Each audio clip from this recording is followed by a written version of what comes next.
Now, regarding that quote about happiness, which says, when you don't attach your happiness to anyone or anything, you become free.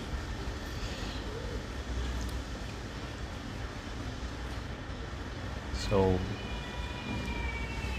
to try to give an idea of what this means from a Buddhist perspective. So that is actually the notion of true happiness, real happiness.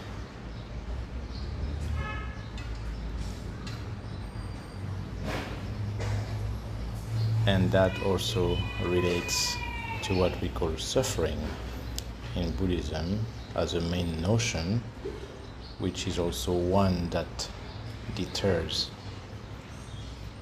a little bit people, because some like to think and sum up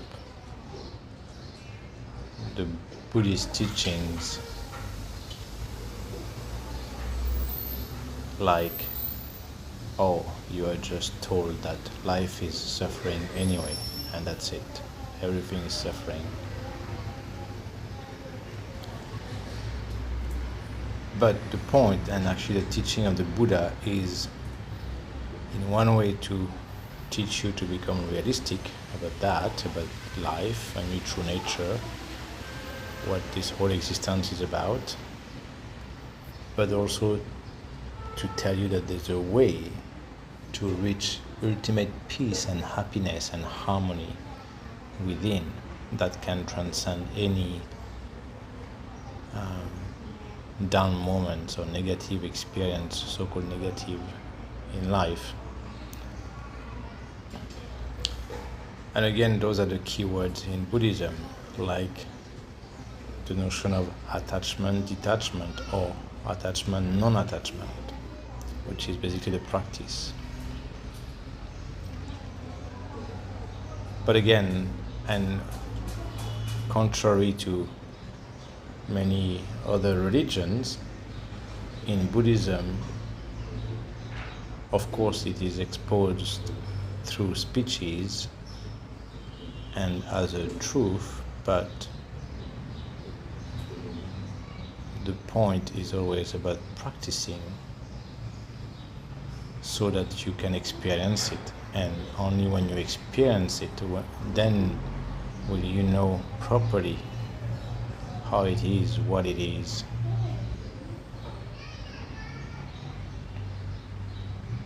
And that it's going to make sense then, completely. It's not about blind belief into nice words that a teacher tells you. So, like I've said always, in Buddhism, you just practice the basics, but you practice seriously, steadfastly. But then you cannot force things to come, and things happen naturally. So ultimately, right in this case, talking about non-attachment at the end, that has to happen naturally, when suddenly you're not attached to the idea of self anymore, or to your own gratification, or to your feelings and emotions. That should happen naturally by itself, and not to be forced to try to not be emotional or whatever. But that's where also again it goes a bit against what many people like to think, as far as regular human with a big ignorant ego, when I have this conversation. And again, people are so proud of their denial, actually, again, because, as I explained before, the ego as such doesn't like to be wrong, likes to know better, doesn't like the responsibility or the guilt of being wrong. So Anyway, many people will say, well, but that's what life is about, and I enjoy life as such for ups and downs. That's exactly what life is, and sometimes I feel happy, and sometimes I feel sad, and blah, blah, blah. And that's fine. Yes, that's exactly the very immature level of being totally in denial. And again, like more and more studies show in psychology, and you see the quotes online in various forms about how people came to love their sufferings and or their trauma just because that's their identity, and their identity revolves around that. And of course they have developed the victim roles, and in some culture, especially American culture, again the like don't hurt my feeling thing is like people play the game, right? They play along those personalities. So ultimately that makes people get the wrong kind of attention, but they ultimately get the attention, just like in social media now. You know, half of the people who are popular, let's say, in social media is because they're provoking, controversial, redoing some not cool stuff, but that's what makes you popular. So people have come to, unfortunately, take it for granted also, or like a fatality that such is life. But I enjoy the variety of life with ups and downs, to have your life as a roller coaster. For me, just like for anyone who comes to the realization that there is a way out of that, and to make your life much better in a more steady way, then of course this is total nonsense to try to justify. Just like, at some point in my culture back then also, many people will say, well, a relationship is not healthy if you're not fighting with each other once in a while, or like having heated debate or whatever. Again, this is a typical crap that people try to come up with only to avoid to really question their attitude, their behavior, and their own self. So actually, at the end also, people don't know what true happiness is. And in a Buddhist way, happiness is beyond what most can conceive, because that true happiness goes with the egolessness again. And so we have the few key words right here in that quote that we use quite a bit in Buddhism, with the word attachment. And again, that's the point. And I've mentioned before, a big teaching in Buddhism is what we call dependent origination, which is that karmic chain reaction of events, of things that happens within oneself, and also in each existence, and the creation of phenomena. And at the end, and exactly the definition of the source of the suffering of any kind is attachment and craving, and then the clinging to those things or objects that you are or your addiction. Of course, as I've mentioned many times, that's a big word that I use, and yes, most humans are just addicts. Many people look down at drug addicts in the streets or whatever, without realizing that they're not much better, because they still live their life by that simple addictive mind, just that they're addicted to different things that don't look so awful on the outside, or that are legal. And one big thing, of course, is alcohol, right? Again, why alcohol is legal while it's still a very known source of huge addiction that still has very nasty effects on the mind and the body, right? But again, that's another topic. So, as the four noble truths in Buddhism, that also kind of sum up the main teachings of the Buddha about life and existence, as far as a human being too, is that there is suffering. You have to acknowledge that suffering. Again, learn to become aware and realistic, mindful, instead of in denial. Then find the cause of suffering. Of course, once you find the cause of the suffering, then you will find the way out of the suffering. And then there is a path also that is given in Buddhism, a path of different steps, stages, or practices to reach the eradication of the cause of the suffering. But basically, to sum it up, in Buddhism, the cause of suffering is that attachment, the mind that attaches. And I've explained before also how physiologically that works in what we call the five khandhas. So again, if you practice deep enough, you will know where to switch off that connection between the mind, as the mind responds to a contact with in your sense doors with an object outside. So you will know also how not to even create a first attachment or any attachment to anything outside or with your mind.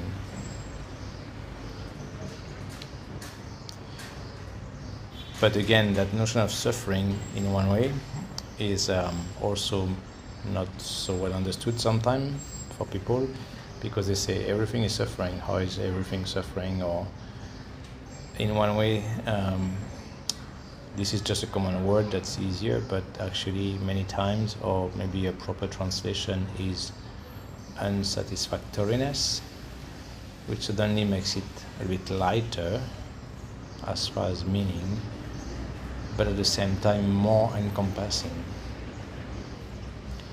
And that is the point, that again,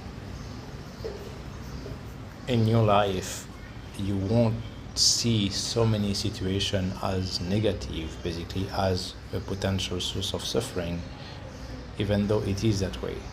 And that's again the way to look at things, because for most of people, suffering implies something very strong, clear, as far as typically physical pain or deep, strong emotional pain.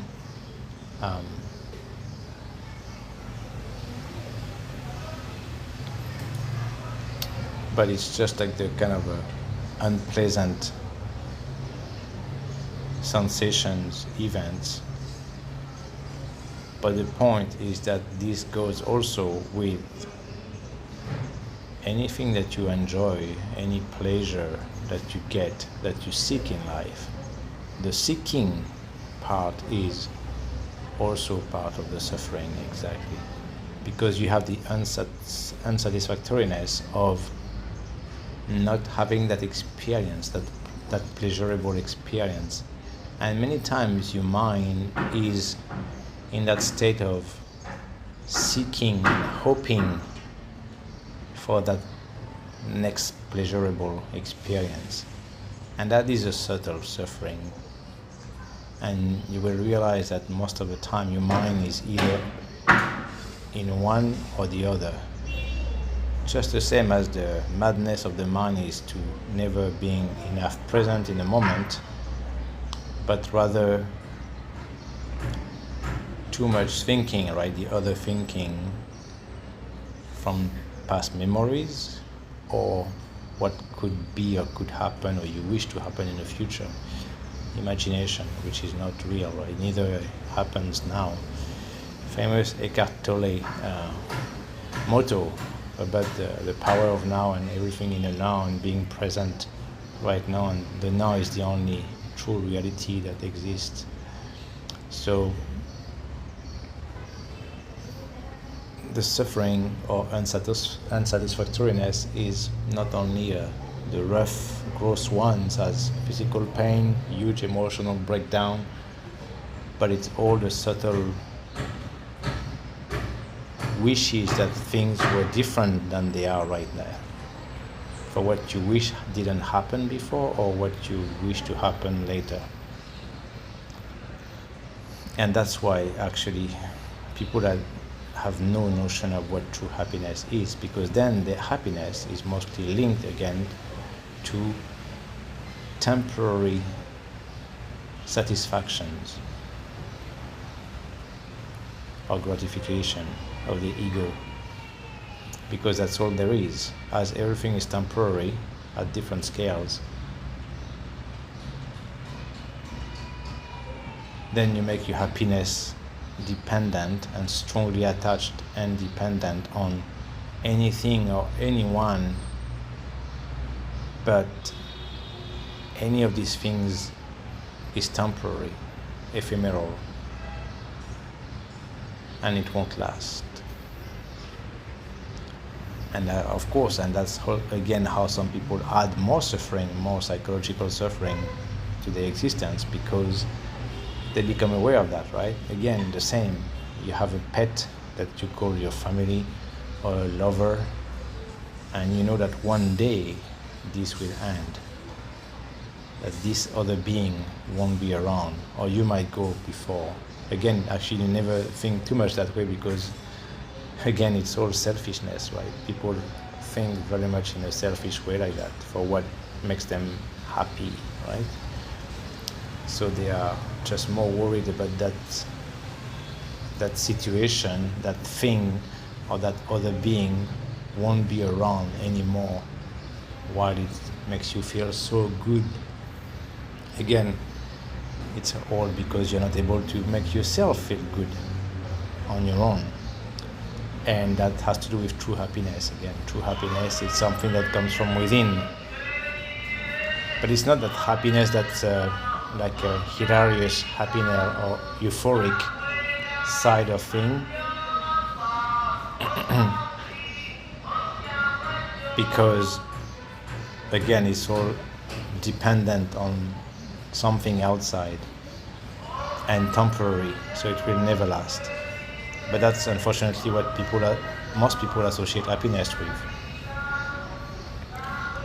But true happiness is not exactly something like that as far as Buddhism notion is concerned, but that's what we call it true happiness. It has to do with that very peaceful mind, again, and harmony within, which is what many people like to use that word, blissfulness. And when you experience most of the time that blissfulness within and peace of mind, that's what we consider true happiness. And it's not something that has to show with a huge smile or big laughter on the outside, but within, this is such a gem to reach a stage where you can have that steady feeling or inside vibration that is peaceful, harmonious, feeling so blissful within. Why? Because you're not attached to anything outside, anyone or anything. You're not attached to any outcome, you're not attached to any expectation, because you have become wise, understanding the reality of life and existence. And that's why this quote says that you become free. Again, the true freedom, as I meant earlier too, and again, most people have no notion when they talk about free speech or, be free. They have so no notion of what free means, which in Buddhism is much more ultimate, because it means the same like unconditioned. And again, it's all connected, right? What I explained just before now, it's all again conditioning. You condition yourself, you self-condition yourself, or you are conditioned by your dependency and addiction to outside means, people and things. And you attach your feelings, emotions, pleasures and pains to those things, people, same thing. So you are never free anyway, until you free yourself from the attachment characteristic of the mind. So you free yourself from the addiction, the dependency on anything, which means anyone also. But again, yes, it's not like something actually that just happens overnight just because you decide, because you understand it intellectually. But that usually comes properly as meant as it should happen naturally through the proper practice. When you go deep enough in meditation and concentration, and you experience really within yourself our true fleeting nature of existence, our temporary futile nature. Everything is ephemeral like that. Nothing is meant to last. But again, many people can conceive and understand that intellectually, but still it won't work, right? Even if you say, oh, okay, I see. But then the next moment you will go back to your everyday life, right? And in your everyday life is exactly again the addiction and dependency and attachment to whatever your conditioning is about, mentally and physically. But that's the big Buddhist notion, of course, of non-attachments, which I prefer to, as others, to use instead of detachment. It's not about trying to detach, although at the end it becomes that, but then it's about the notion of non-attachment from a mindset point of view. And that's connected to that famous notion of let go again. Again, many people use that word a lot because it sounds cool, it's popular. So many people think they understand properly, but again, it's just a word. But in reality, it's a very difficult thing to reach. But it's the proper total let go. There was another quote yesterday I posted about that from a monk, famous monk, and only when you let go of everything there is true safety. Again, I won't go there, but the notion of safe, I need to feel safe, blah blah, in my life, or safety. There's no safety in life, of course. Anything can happen anytime. It's karma. It can be physically or mentally, but whatever. Just like we know we can die anytime or whatever. So again, that's why there's no point to be attached to anything or anyone.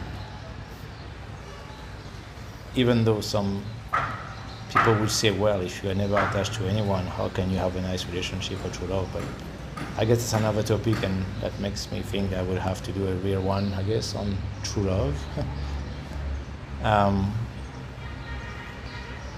But again, it's connected to that. And that's why people don't understand, because they live at the basic level like that. They totally, actually I posted a few times the little short video from the Tibetan nun, Jen Tsunma, and she explained it so well, but that's the classic Buddhist take on that true love is the opposite of attachment. If you are attached, you are selfish in your relationship. It's all about your self-interest or what you get out of the relationship and what the other person will provide you or give you and makes you happy or feel good. So that's totally selfish, and that's the opposite of true love. True love is only in the giving, is egolessness, non-attachment. So as long as you are not attached means you have really let go, you have let go of the ego. It's egolessness. It's no self-interest in that. You surrender to what is. Only when there's total egolessness, no selfish interest, then there is potential for true love. And that's why it goes with non-attachment. But if you are attached to a person, you make yourself dependent, you're just like an addict, and then you are bound to suffer one way or the other. Either the big suffering of the heartbreak, as many like to mention and have experienced, that makes them more or less so bad or depressed, or the more subtle way of that notion of suffering, that when supposedly the person you love is not around, and then you're so-called missing that person, and so that you wish the reality was different, that life was different. You are wishing or that this person was around you because you're dependent and addicted to that person or to their presence for what it gives you, or you hope that this will happen sooner, to be around again. Again, it's the very immature take on life, and wishing that things were different than they are because of attachment and addiction and dependency, all from attachment and cravings and desires. But this is the most ignorant way to exist, because this is against nature, as in nature everything is temporary, everything is ephemeral. So sure, you can say enjoy while you have it, while it lasts, right, as the expression goes, and at the same time be always okay, as prepared that nothing lasts forever, good or bad actually. But in that way, we just need to gain that wisdom, the wisdom of proper understanding of our nature and life and existence, that everything is temporary and nothing lasts, everything is ephemeral and nothing is worth to attach with, while being fully present in the moment, but fully give, and not from an ego-centered perspective. But again, the proper good mindset with good intentions towards that situation or whatever, that person. And that's the true freedom again, to be free from your own ego and the self-centeredness of that ego and the dependency it creates on things or people.